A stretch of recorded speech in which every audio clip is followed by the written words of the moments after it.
Hey everybody, and welcome to another Chairman of the Board ranking video. This is where I take a look at the last 5 new to me board games that I've played, and I rank and review them in order of preference. But before I get started on today's 5 games, I want to give a shout out to the show sponsor, Kienda.co.uk, who are my go-to online retailer, and if you use the link in the show notes or the QR code, then you can get 5% off your first order. At number 5, I have Tiger and Dragon. Now this is essentially a card shedding game, but you don't have physical cards in this game. The game comes with these rather nice acrylic tiles that are lovely to play with, to be honest. But in essence, it is a pretty straightforward card shedding game. You're trying to get rid of your tiles, in this case, as quickly as possible, before the other players do. And the way that the deck of tiles is stacked is that there's going to be like 2 2s, 3 3s, 4 4s, 5 5s, all the way up to 8 8s. And basically, whoever is leading the round, or leading the trick, if you want to put it that way, is going to play one of these tiles down.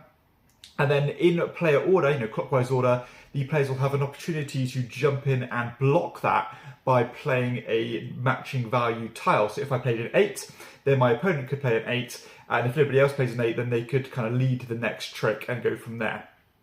And what you're essentially trying to do is you're trying to get through all of your tiles and hopefully have a higher valued one lasting until the end, because I believe if you get rid of a higher value tile at the end of the game, you get more points. And that's because it's more difficult to slip those higher value tiles through, because of course there's more blockers. With the 8s, there's 7 other tiles out there. So you can kind of try and draw people out and try and, bring them to block you earlier. Maybe you have a bunch of 8s, maybe you have 5 of them, and you put your first 3 out, and people will block them. Therefore, you can slip the other ones through unopposed. And if you ever do get a tile through unopposed, then you can even shed another one and get rid of it to kind of expedite you coming to the finish. So it's actually a pretty slick and smooth game. Definitely elegant in its nature. There's a few little twists as well where you have these kind of wild tiles that will block anything. So it's nice to have one of those up your sleeve. But again, if you get those kind of more powerful tiles through to the end, then you're going to get fewer points if that is your last remaining tile. So there's a nice little balancing thing going on there. Now, again, in essence, I do like the game and I like the concept of the game, but I must admit that I feel like maybe the first half of each round feels a little bit whimsical. You're not really knowing what to go on.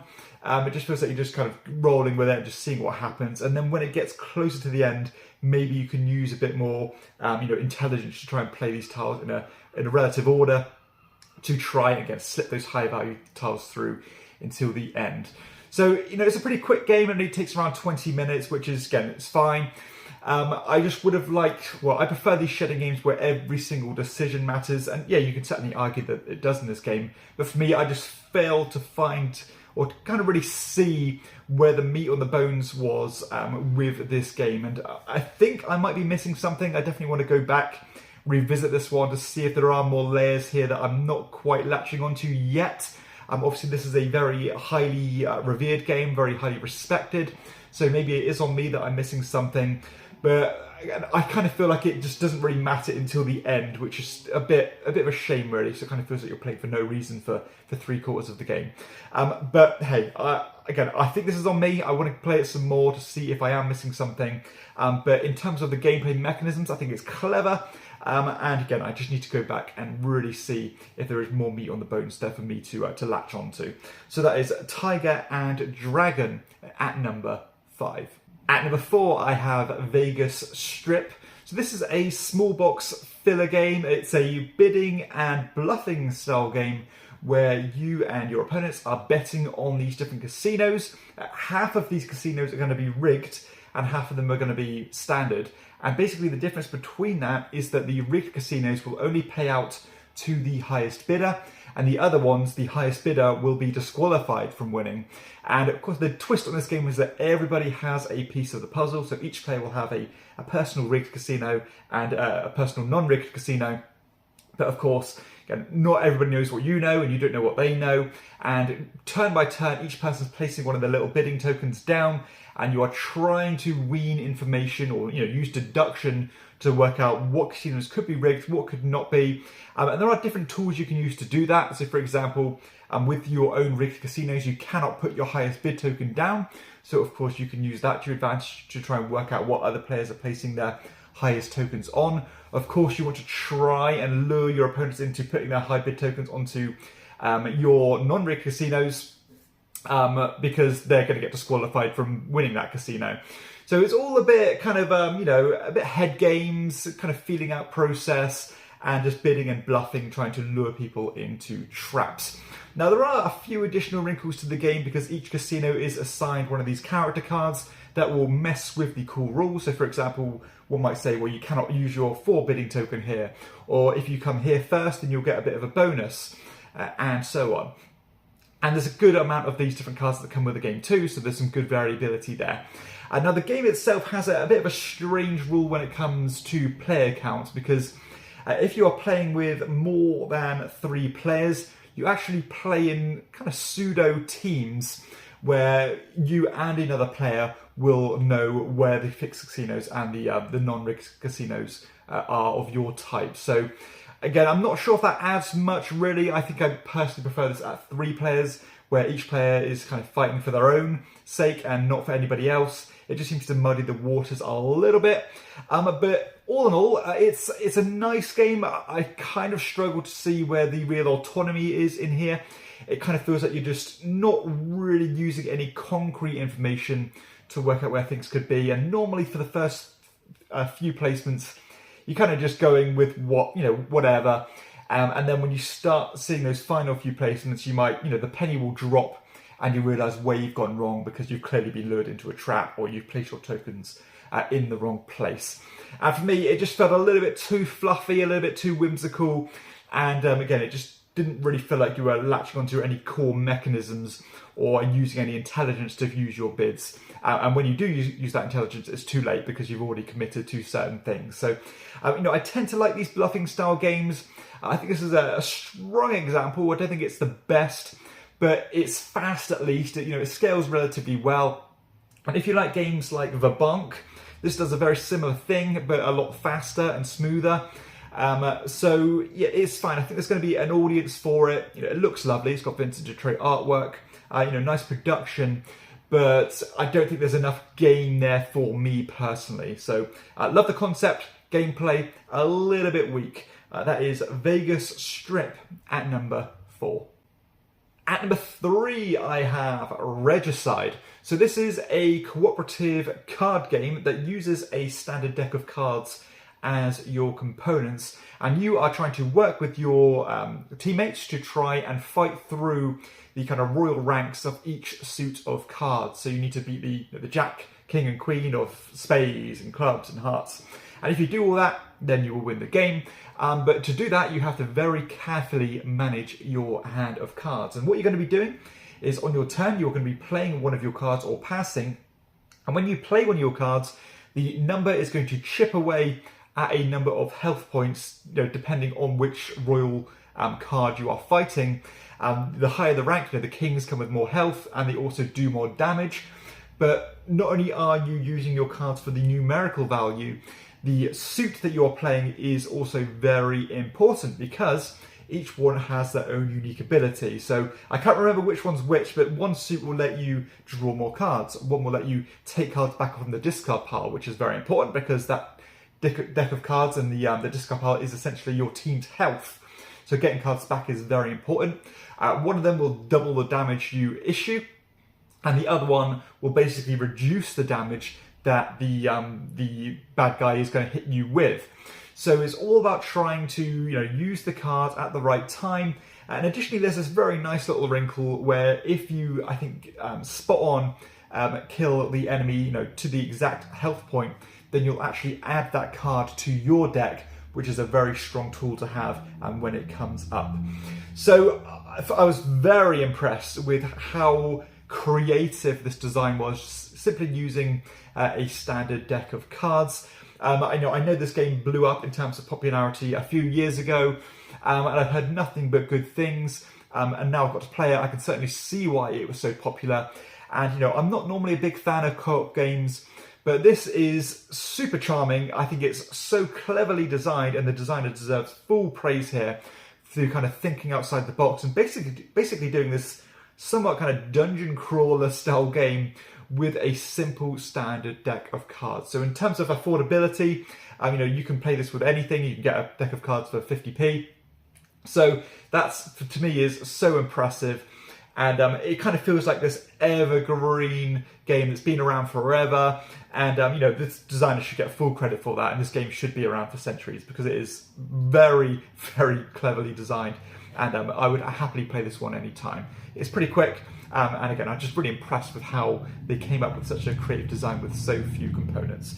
So that is Regicide, a difficult game, but a rewarding game at number 3. At number 2, I have FlipToons. Now, I'll come straight out of the gate and say if this isn't going to be the commercial hit of the year, then I will be massively surprised, because this game is firing on all cylinders when it comes to great gameplay mechanisms, wonderful art direction, accessibility, creativity, and just overall charm. This is the full package when it comes to board game blockbusters, in my opinion. So this is essentially a deck building, kind of tableau building style game. So you are crafting a deck of cards in a standard deck building way, where you start with a basic run of cards, and then you're buying better and better cards as the game plays through. But the twist on this game is that each round you are shuffling your whole deck, and you're drawing 6 cards out, 2 rows of 3. And as you play these cards, depending on the location in that 2x3 grid, the positioning of the cards, etc., you can get more or fewer points or currency. So you are really trying to combo these cards together in a way where, probability-wise, they're going to synergize with each other. And all of these cards will come with unique powers. Some might offer you more points based on if another card appears, or if it's in the middle of your grid, or some cards might stack on top of other cards, and so on. So you can see all the different things you can do here. So it almost feels to me like a deck building version of a game like Castle Combo. And I actually really love the kind of game arc of this, because it's super rapid fire. It only takes around 20 minutes to play. So your deck very quickly gets better. It doesn't have that kind of monotony of slowly grinding, inching out a point or two each time. But it does have that real kind of dopamine feel to it, where each time you shuffling your deck, you're thinking, please this card come out, please combo with this, and so on. So sometimes you have these really strong rounds, sometimes you have ones where your machine just isn't working, but it makes it that much more satisfying when it does work. And I love the end game trigger here, where the game will actually end when someone has reached a certain threshold of points, but then you play through one more round, and it depends on that last round on who is going to win or not. So you could do really strong in the penultimate round, but if your deck is full of too many fatty cards that aren't really offering much, you could still have a pretty poor round following up, meaning that the game is still wide open to be taken and won by somebody else. The art style in this game is spot on. It has this kind of old school cartoon, Cuphead feel to it. Bright, vibrant, great iconography, everything well explained. And I can't really think of a single fault with this game, to be honest. It is the quintessential filler, the ones that are really doing well at the moment, games like Far Away, Castle Combo. This one fits like a glove in that kind of arsenal of fillers, and I just know this is going to be a huge hit. It might take a bit of time to take off. I don't think it will, because it is so attractive.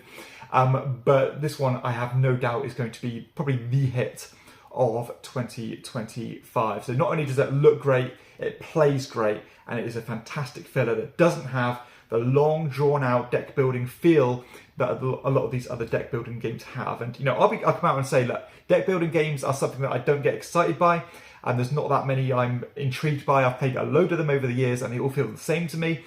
This one feels so distinct and different because of that little grid mechanism. It's boiled down to the core fun parts, There's no silly bells and whistles that aren't necessary, but there's still good variety in these cards that come out, and lots of different things you can do and combo with each other. I also love the actual market mechanism, where each card has a unique number, and every time the display of available cards is filled up, it goes in a fixed value. So think of something like Power Grid, where the best cards will always be worth more, but sometimes they all might just be good cards, meaning that you can get a great card for very cheap. And I love that little twist. It means sometimes you can get yourself an absolute bargain. So can't really say enough good things about this one. I think it is a fantastic game. It's probably going to be contender for filler of the year for a lot of people, and you're going to be seeing and hearing a lot about FlipToons in the next few years. So that is FlipToons at number 2. And finally, at number 1, I have Citizens of the Spark. And my oh my, I'm not really sure where to begin with this game, because it has everything I want from a kind of engine building, tableau building style card game. So in this one, you are pretty much just collecting sets of cards and triggering the powers on these cards.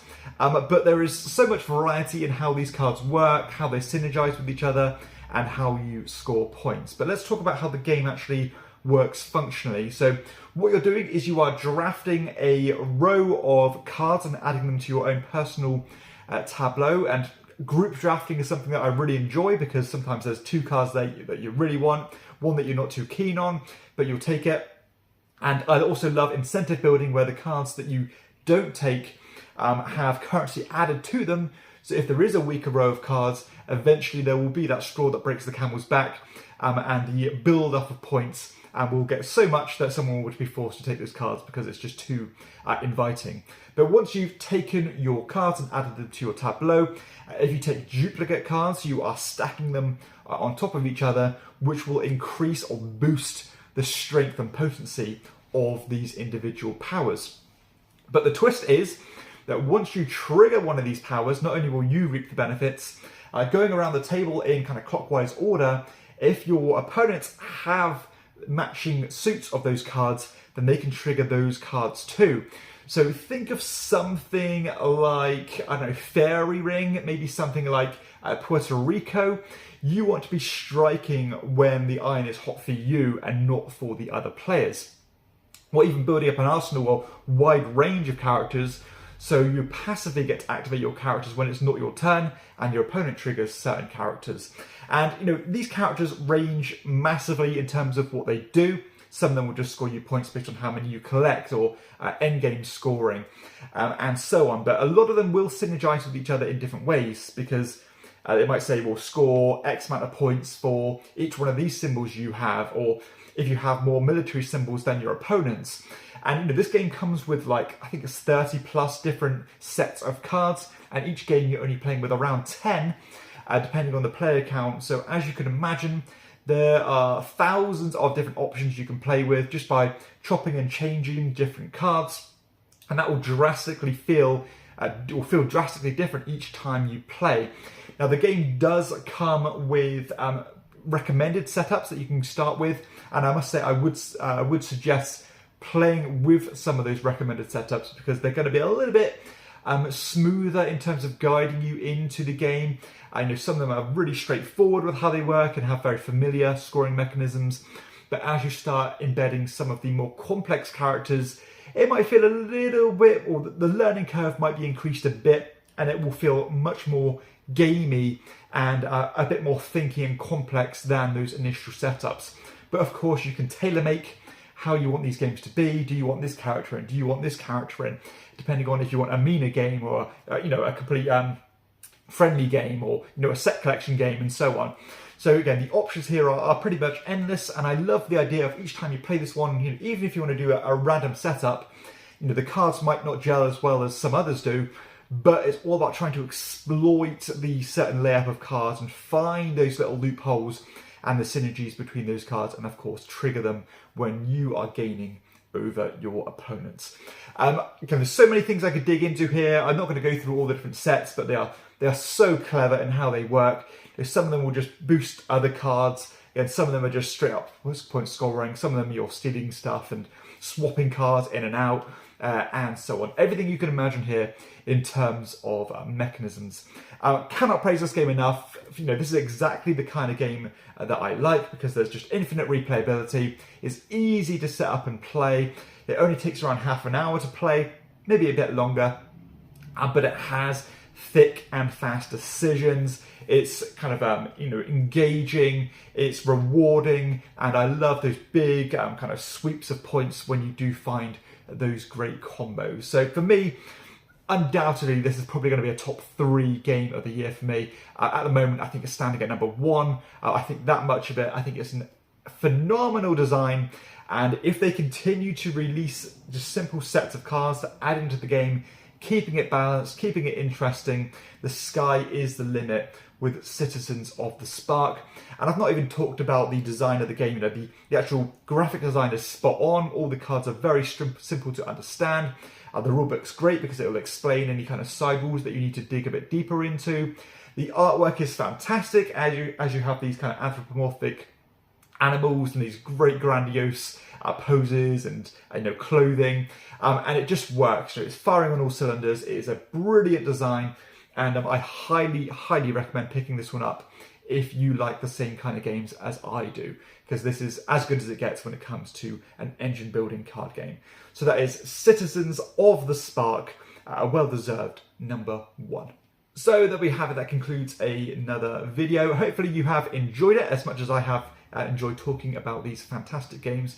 If you have, please be sure to hit like and subscribe to the channel, and check out my other content too. But for everybody else, I'll see you next time on Chairman of the Board. Bye bye.